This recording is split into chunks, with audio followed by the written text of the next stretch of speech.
नमस्कार, ईटीवी के विशेष programme ground zero में आपका स्वागत है। मैं हूं नरेंद्र कुमार और आज हम बात करेंगे नक्सल प्रभावित इलाके दो विधानसभा क्षेत्र लातेहार और मनिका की।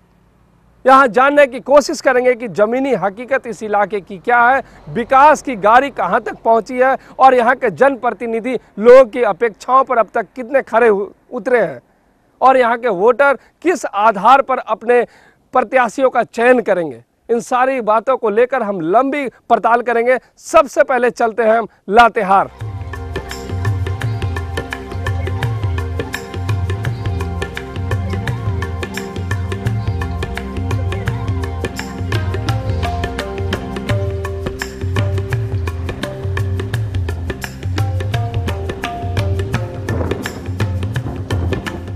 नक्सल प्रभावित लातेहार क्षेत्र अनुसूचित जाति के लिए आरक्षित है। अगर हम बात करें यहाँ के विकास की तो लोग जो है यहाँ पे मूलभूत सुविधाओं के लिए लंबे समय से जूझ रहे हैं।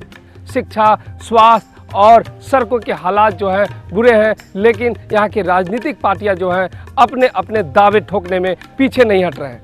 लातेहार को नज़दीक से जानने के लिए हम देखते हैं एक रिपोर्ट। लातेहार में दो विधानसभा सीटें हैं, लातेहार और मनिका।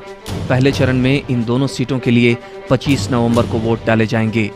लातेहार में भी बुनियादी सुविधाओं का घोर अभाव है। पलायन, अशिक्षा, नक्सलवाद यहाँ की सबसे बड़ी समस्या है। शिक्षा के मामले में यह इलाका काफी पिछड़ा है, जबकि एक बार लातेहार के ही भाजपा विधायक वैद्यनाथ राम सूबे के शिक्षा मंत्री रह चुके हैं। फिर भी यहाँ एक डिग्री कॉलेज भी नहीं है। कई इलाकों में पीने की पानी की समस्या है। लंबे समय बाद यहाँ सिकनी कोलियरी में काम शुरू हुआ। कुछ लोगों को रोजगार भी मिला, लेकिन पलायन रोकने के लिहाज से ये नाकाफी है। स्वास्थ्य सुविधा के मामले में सदर अस्पताल जरूर है, लेकिन डॉक्टरों की बेहद कमी है। पुल पुलिया का निर्माण नक्सलियों की खौफ की वजह से अधूरा पड़ा है। यहाँ माओवादी और टीपीसी समेत कई अन्य छोटे संगठन सक्रिय हैं। लातेहार में पर्यटन की असीम संभावनाएं हैं। नेतरहाट आवासीय विद्यालय, बेतला नेशनल पार्क के अलावा झारखंड का सबसे बड़ा लोध फॉल भी यही है, लेकिन इक्के दुक्के पर्यटक जान जोखिम में डालकर यहाँ आते हैं। मनिका में चिरमिरी रेलवे लाइन के निर्माण की स्वीकृति मिली थी, लेकिन आज तक काम शुरू नहीं हो सका है। अब आपको ग्राफिक्स के जरिए बताते हैं लातेहार और मनिका की राजनीतिक स्थिति। लातेहार सीट अनुसूचित जाति के लिए रिजर्व है। कुल प्रत्याशियों की संख्या है 9। भाजपा से ब्रजमोहन राम, राजद से विजय कुमार, जेवीएम से प्रकाश राम, झामुमो से मोहन गंझू समेत अन्य प्रत्याशी हैं। कुल मतदान केंद्र है 225। ग्रामीण क्षेत्रों में मतदान केंद्रों की संख्या है 202। वोटों की कुल संख्या है 2,41,959। इनमें पुरुष वोटरों की संख्या है 1,26,589। महिला वोटरों की संख्या है 1,15,361। अब बात करते हैं मनिका विधानसभा सीट की। मनिका सीट अनुसूचित जनजाति के लिए रिजर्व है। यहाँ कुल प्रत्याशियों की संख्या है 13।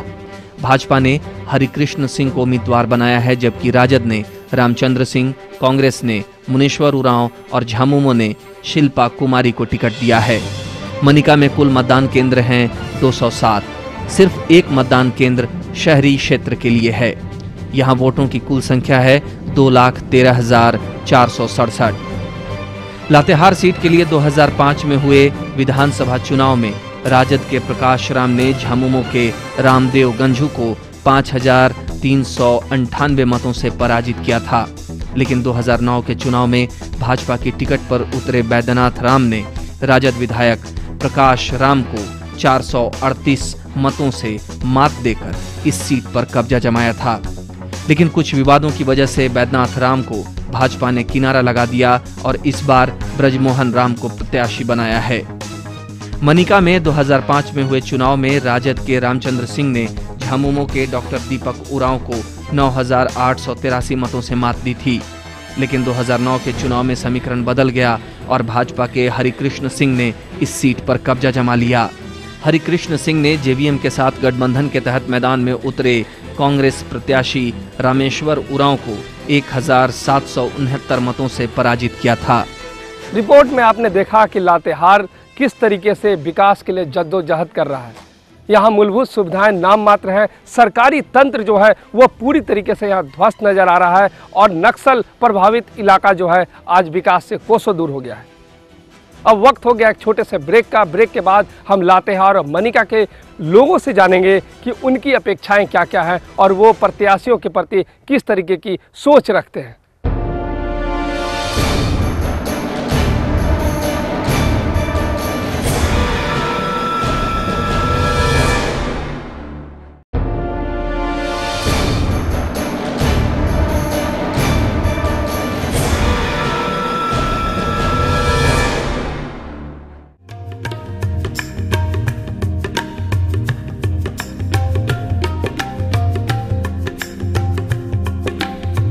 ब्रेक के बाद ग्राउंड जीरो में आपका स्वागत है। ब्रेक पर जाने से पहले हमने कहा था कि आपको रूबरू कराएंगे यहाँ की जनता से और जानेंगे कि लातेहार के जो यहाँ मतदाता हैं अपने जनप्रतिनिधियों से क्या अपेक्षाएं रखे हैं और कितने खरे उतरे हैं पहले के जनप्रतिनिधि। आपसे अगर जानना चाहेंगे कि विकास के किस पैमाने पर उतर रहा है लातेहार और आप अभी तक जितने प्रत्याशी को पहले वोट दे के आए, क्या उन्होंने क्षेत्र के लिए काम किया है? हमारे मनिका में लातेहार जिला में देखिए यहाँ के प्रत्याशी जीते हैं, लेकिन यहाँ के जरा सा भी काम नहीं किए हैं। यहाँ के प्रत्याशी देखिए आने वाले रोड में हम लोग के चलने के लिए ना कुआं की व्यवस्था किए हैं, ना बिजली की व्यवस्था किए हैं, ना हमारे घर की व्यवस्था किए हैं। सारे खाली लातेहार की बड़ी समस्या क्या है अगर जानना चाहेंगे? लातेहार की बड़ी समस्या है हमारे की बिजली और पानी और सड़क का। और भी लोग हैं, बुजुर्ग हैं, उनसे जानना चाहेंगे कि यहाँ क्या क्या दिक्कतें आप लोगों के साथ है, किसानों को क्या क्या परेशानी है? किसान के तो यही दिक्कत है, पानी के बिना हर खेत में कुआं चाहिए, बिजली चाहिए और सड़क चाहिए, यही सब समस्या है। और भी लोग हम उनसे पूछते हैं कि किन किन चीज़ों का ध्यान देंगे आप अपने इस पर प्रतिनिधि? यहाँ सर बहुत तरह की समस्या है। हम लोग एकदम अभी तक यहाँ का जो व्यवस्था है बिल्कुल लचर स्थिति में है। यहाँ न चिकित्सा है, न और कुछ है, न बिजली है, न सड़क है। यहाँ की समस्या एकदम नग्न है। जो भी अभी तक में जनप्रतिनिधि चुने गए हैं वो यहाँ का ख्याल नहीं चुन पाए हैं। आपको क्या लगता है कि इस बार जो चुन कर आएंगे वो कुछ विकास में भूमिका निभाएंगे जनप्रतिनिधि? यहाँ का अभी जो वर्तमान स्थिति है कि 25 नवंबर को यहाँ विधानसभा चुनाव होने जा रहा है, इसके बावजूद भी प्रतिदिन यहाँ से लोग बिहार, उत्तर प्रदेश में सब धनकटनी में जा रहे हैं। इस पर यहाँ का जो जनप्रतिनिधि हैं और यहाँ का जो प्रशासन है वो जो है उस पर कोई ध्यान नहीं दे रहा है, जिसके चलते जो है यहाँ मतदाता का जो देने का जो मत देने का है उसका प्रतिशत स्वतः जो है घट जाएगा। पलायन बहुत बड़ी समस्या है, जैसा कि हमने अपने रिपोर्ट में भी दिखाया था। और यहाँ के जो मतदाता हैं उनका भी यही कहना है कि समस्याएं बहुत है, लेकिन जनप्रतिनिधि जीत कर आने के बाद भी उस दिशा में कोई ठोस कदम नहीं उठाते हैं।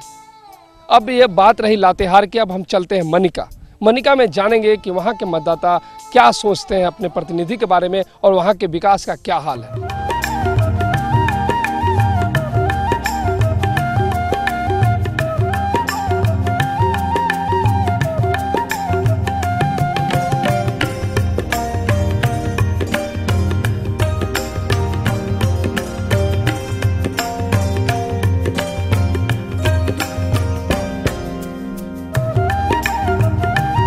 तो अब लातेहार के बाद हम मनिका के लोगों को जानते हैं कि उनकी राय क्या है। 13 प्रत्याशी यहाँ मैदान में है और उनका चयन इन्हें करना है। क्या क्या सोच रखा है, कैसा प्रत्याशी आपका होना चाहिए और क्या पैमाना है चयन करने का? प्रत्याशी ऐसा होना चाहिए कि यहाँ का लोग सब बेरोजगारी है, कम से कम रोजी मिलना चाहिए और काम मिलना चाहिए और काम खुलना चाहिए। आपसे पूछा जाए कि समस्याएं क्या है, सबसे बड़ी समस्या क्या है? सबसे समस्या यहाँ पानी का दिक्कत है, रोड का दिक्कत है। आप युवा हैं, आप युवाओं को रोजगार यहाँ मिल रहा है? कल खाने की क्या स्थिति है मनिका में? यहाँ पर युवाएं तो बहुत से पढ़ लिख के बेरोजगार हैं और जो पढ़े लिखे नहीं हैं वो अपना पलायन कर जा रहे हैं काम के अभाव में। यहाँ की स्थिति बहुत दयनीय है काम के संबंध में। यहाँ ना कोई फैक्ट्री है और ना कोई माइंस चालू है, ना कोई किसी तरह का यहाँ सरकार का कोई उपक्रम है जिससे व्यक्ति जीविकोपार्जन अपना कर सके।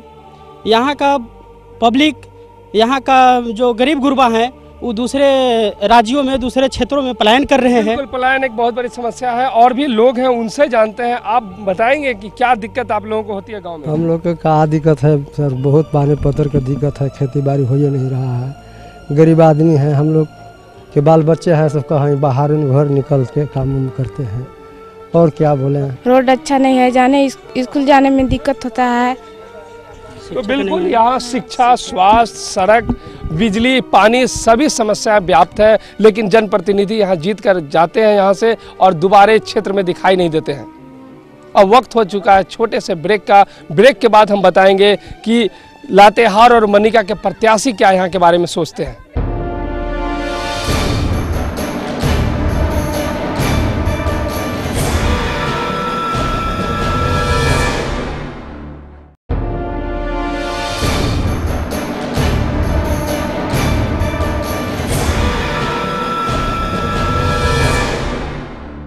ब्रेक के बाद एक बार फिर से ग्राउंड जीरो में आपका स्वागत है और आपको बता दें कि यहाँ से प्रत्याशी जो है भाजपा के ब्रजमोहन राम हैं। वहीं हम बात करें जेवीएम की तो जेवीएम से प्रकाश राम है और आरजेडी से विजय राम है। तो मुकाबला बेहद दिलचस्प है। हम बात करते हैं सबसे पहले यहाँ कांग्रेस के जिला अध्यक्ष हैं, उनसे बात करना चाहेंगे कि प्रत्याशियों की सोच क्या है, किस सोच के साथ मैदान में उतर रहे हैं? प्रत्याशियों की सोच यही है, हमारे यूपीए गठबंधन के प्रत्याशी विजय राम का सोच यही है, लातेहार विधानसभा में सर्वांगीण विकास हो और जो रुके हुए काम है उसके सारे काम को पूरा किया जाए और लातेहार विधानसभा एक मॉडल विधानसभा बने। आप बताएं कि बैद्यनाथ राम यहाँ मंत्री भी रहे, लेकिन उसके बाद भी पूरे इलाके में शिक्षा का हाल बदहाल है, डिग्री कॉलेज नहीं है, युवाओं को बाहर जाना पड़ता है। तो इस बार आपके प्रत्याशी जो है किस तरीके से वोट मांग रहे हैं, क्या उनकी सोच है?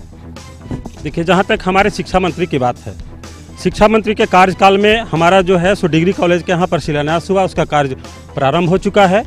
और जहाँ तक पुस्तक वगैरह की बातें हैं तो पुस्तक भी यहाँ पर समय पर बटा करते थी। अभी यूपीए की सरकार है, यूपीए की सरकार में अभी तक पुस्तक नहीं बटी हुई है। और जो यहाँ पर शिक्षा मंत्री हम आपके समय की बात कर रहे हैं, लगातार बिल्कुल बेपटरी पे शिक्षा व्यवस्था थी उस समय भी, तो क्या कारण है, अब क्या वादा कर रहे हैं? जहाँ तक लातेहार की बात है, लातेहार में डिग्री कॉलेज 60 वर्षों तक आज तक किसी भी पार्टी को ध्यान नहीं गया। यूपीए की सरकार यहाँ पर रही, कांग्रेस की सरकार रही, 60 वर्षों तक जो शोषण और दोहन किया शिक्षा के आरोप प्रत्यारोप का दौर जारी है। आप बताइए कि क्या सोच के साथ जेवीएम मैदान में उतर रही है? पूरे झारखंड में जो व्याप्त है भय भूख भ्रष्टाचार और यहाँ का जो लचर व्यवस्था है, उसी लचर व्यवस्था को दूर करने के लिए हमारे यहाँ प्रत्याशी के रूप में प्रकाश राम जी हैं। लातेहार में न शिक्षा का व्यवस्था है, यहाँ एक भी बीएड कॉलेज या डिग्री कॉलेज नहीं है, चिकित्सा की भी व्यवस्था आप देख रहे हैं। इसी मुद्दे पर हम लोग। आप बताइए, प्रकाश राम जी हैं, पहले भी कई बार रहे हैं आरजेडी के दौर में और आप इस बार भी आरजेडी का कैंडिडेट उतारा है आप लोगों ने, तो क्या उम्मीद रहेगी? क्योंकि उस समय जो जीत कर आए थे प्रकाश राम आरजेडी से, तो उम्मीद पे खरे नहीं उतरे थे। खरे नहीं उतरे इसीलिए तो हम लोग दल से निकाल दिए। खरे नहीं उतरे इसीलिए हम लोग दल से निकाल दिए हैं। अभी जो कैंडिडेट हमारे विजय राम क्या प्रकाश राम से जो बेहतर करेंगे? बिल्कुल करेंगे, इसीलिए तो हम लोग उसको निचोड़ के निकाले हुए हैं। कैंडिडेट अच्छा हो, विकास होगा ही। आपका क्या सोच है? क्योंकि सबसे ज़्यादा फजीहत कैंडिडेट ढूंढने में भाजपा की हुई है। आपने बैद्यनाथ राम को पहले ही किनारा किया, उसके बाद नारायण भोक्ता को बनाया, रातों रात वो आपराधिक पृष्ठभूमि के निकल गए, तो ब्रजमोहन को आपने सामने लाया। तो इस बार क्या मैसेज लेकर जाएंगे? क्योंकि कैंडिडेट को लेकर कन्फ्यूजन थी। पार्टी के द्वारा जो निर्देश प्राप्त हुआ, पार्टी के आदेश पर ही ब्रजमोहन राम ने अपना यहाँ चुनाव अभियान शुरू किया और इनका भय भूख भ्रष्टाचार, साथ ही शिक्षा, बेरोजगारी और रोजगार, खास करके नवयुवकों का विशेष रूप से रोजगार, महिलाओं के लिए सारी योजना को लागू करना, इसी नीति के साथ ब्रजमोहन राम ने इस चुनाव में उतरे हैं और निश्चित रूप से मोदी जी के नेतृत्व में हम लोग चुनाव जीतेंगे। और जीत कर विकास की बातें सिर्फ होती है, विकास होता नहीं क्षेत्र। विकास होगा। ब्रजमोहन राम ने 3 बार लोकसभा चुनाव लड़ा है और उस क्षेत्र में एक एक जगह इन्होंने विकास किया है। उसके बाद करते हैं सीपीआई के कैंडिडेट भी हमारे साथ हैं, उनसे भी बात करते हैं। आपकी सोच के साथ, क्योंकि लंबे समय से विकास नहीं हुआ इस क्षेत्र का। लंबे समय से विकास क्यों नहीं हुआ कि जितना भी दल नेता आते हैं जीत के चले जाते हैं, ग्रामीण गरीब जनता आम लोग को ना सुविधा मिलता है, ना पानी मिलता है, ना पुल पुलिया मिलता है, ना कोई विकास मिलता है।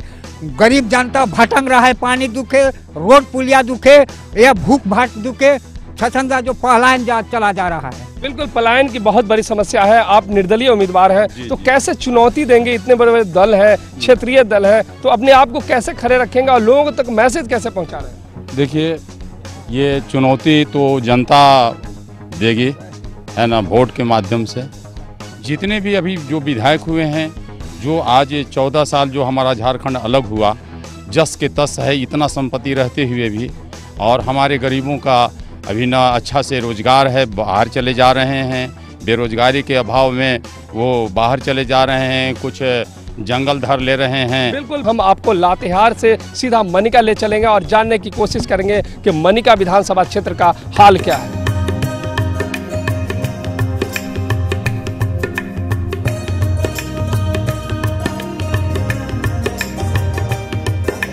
ग्राउंड जीरो की टीम लातेहार के बाद अब मनिका के जनप्रतिनिधियों और उनके प्रतिनिधि के साथ है। हम इनकी राय जानना चाहेंगे कि यहाँ के विकास के बारे में ये क्या सोचते हैं, और जो पिछले जितने जनप्रतिनिधि चुन के आए उन्होंने विकास क्यों नहीं किया, क्यों यहाँ अभी भी सारी समस्याएं व्याप्त हैं। मेरा नाम सुरेंद्र पासवान है, जिला कांग्रेस कमेटी के जिला उपाध्यक्ष हूँ। मेरा यहाँ प्रत्याशी कांग्रेस का श्री मुनेश्वर राव जी है, और यहाँ का जो मूलभूत समस्या है एजुकेशन से है, इरिगेशन से और स्वास्थ्य से है। ये सब आज़ादी के बाद भी पूर्ण रूप में सुविधा नहीं मिला है। क्यों नहीं मिला? आज़ादी के बाद सबसे ज़्यादा शासन कांग्रेस ने किया देश में। यहाँ मेरा शासन नहीं रहा है। 77 के बाद हमारा कोई प्रतिनिधि नहीं यहाँ किया है, मेरा प्रत्याशी नहीं रहा है। मिलायंस में चुनाव लड़े हैं, लेकिन इस बार हम पूर्ण रूप में अपने प्रत्याशी दिए हैं मुनेश्वर राव को, और कर्मठ है, जुआ भी है और जुझारू भी है। भाजपा सबसे ज़्यादा शासन की है पूरे प्रदेश में, तो क्यों नहीं आपने मनिका का उद्धार करवाया, विकास करवाया? जी, मेरा नाम लव कुमार दुबे है और मैं भारतीय जनता पार्टी के माननीय विधायक जो भी वर्तमान में हरिकृष्ण हैं उनका प्रतिनिधि भी हूं। लेकिन हमारे यहाँ जो पिछले 5 वर्ष का जो अवसर मिला हरिकृष्ण सिंह को, उस कमोबेशी वहाँ पर 6, 12 और 9, 21 महीना राष्ट्रपति शासन का सामना करना पड़ा। और 3 साल में जो कार्य करके हरिकृष्ण सिंह दिखाया इस क्षेत्र में, और उसको अगर कहेंगे तो हम विकास के ढाढ़ा भी रख दूंगा। क्योंकि है क्या कि से अंधा हुआ नहीं जो कि आंख का अंधा है, अंधा हुआ है जो है कि अपना दोस्त पर पर्दा डालने का कोशिश करता है। इसलिए हर संभव यहाँ का विकास हुआ है, चाहे जिस क्षेत्र में जाएं। आपकी पार्टी क्या सोचती है, किस तरीके से विकास कीजिएगा? सूर्य राजद का जिला उपाध्यक्ष है, हम सभी को सर्वहारा विचारधारा को हैं, सभी को लेकर चलेंगे। और मैं 10 को लेकर चलिएगा, लेकिन स्कूल बदहाल, सड़क बदहाल, अस्पताल बदहाल, कल कारखाने बदहाल, सबके हालात जो बुरे हैं, उसको सबको सुधारने का प्रयास किया जाएगा, वो यथासंभव किया जाएगा। किन किन वादों के साथ लोगों तक पहुंचेंगे? हम भारतीय राष्ट्रीय कांग्रेस के उम्मीदवार हमारे यहाँ मुनेश्वर राव हैं, और नौजवान हैं, कर्मठ और योग्य हैं। उनका कार्य बहुत दिनों से इस क्षेत्र में उनका सराहनीय रहा है, और उनके साथ नौजवान, इस क्षेत्र के सारे नौजवान उनके साथ हैं, और जितना भी नौजवान साथी हैं उनके साथ सब मिल करके उनको। कांग्रेस के लोग हैं जो लगातार वादा कर रहे हैं कि हम विकास के हर पैमाने पे खड़े उतरेंगे। भाजपा से जानते हैं लोगों की अपेक्षाओं पे खड़े उतरने के लिए क्या करेंगे? दरअसल हमारे क्षेत्र जो है पूरे नक्सल प्रभावित इलाका है, और इसमें हर संभव यहाँ का जो भौगोलिक स्थिति है इसके अनुसार हम लोग हर संभव जनता में खरा उतरने का प्रयास किया हूँ और निश्चित रूप से करूँगा। हमने आपको लातेहार और मनिका की हर जमीनी हकीकत को दिखाने की कोशिश की, उनके जनप्रतिनिधियों से बात कराया और यहाँ के मतदाताओं की अपेक्षाओं को भी सुना। उम्मीद करते हैं कि 25 तारीख को जब वोट देने का समय आएगा तो यहाँ के जनप्रतिनिधि को चुनने में मतदाता अपने विवेक का इस्तेमाल करेंगे, ताकि इस क्षेत्र की दिशा और दशा बदल सके। ग्राउंड जीरो में इस एपिसोड में इतना ही, फिर मिलेंगे नए विधानसभा क्षेत्र में। तब तक के लिए दीजिए इजाजत, नमस्कार।